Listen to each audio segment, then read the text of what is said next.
కల్తీ నెయ్యి తయారీకి వివిధ రకాల రసాయనాలు వినియోగించినట్టు దర్యాప్తులో తేలిందని ముఖ్యమంత్రి నారా చంద్రబాబు నాయుడు తెలిపారు. శాసనసభలో ఈరోజు తిరుమల తిరుపతి శ్రీ వెంకటేశ్వర స్వామి లడ్డూ ప్రసాదాన్ని కోట్లాది మంది భక్తుల మత విశ్వాసాలకు విఘాతం కలిగించేలా కల్తీ నెయ్యితో అపవిత్రం చేయటం అంశంపై జరిగిన చర్చకు ముఖ్యమంత్రి సమాధానమిస్తూ నకిలీ సర్టిఫికెట్లతో టెండర్లు దక్కించుకుని రసాయనాల నెయ్యి సరఫరా చేశారని తెలిపారు. ఒక సిండికేట్గా ఏర్పడే పరిస్థితి వచ్చారు.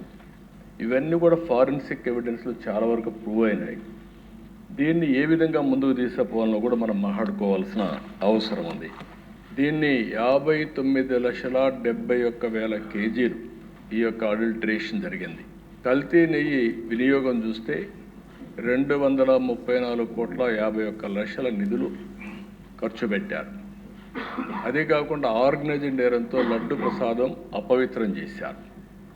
ల్యాబ్లకు కన్నుగప్పి టెండర్లు దక్కించుకొని అంటే లీనియంట్వి లేకపోతే ఇది జరిగేది కాదు.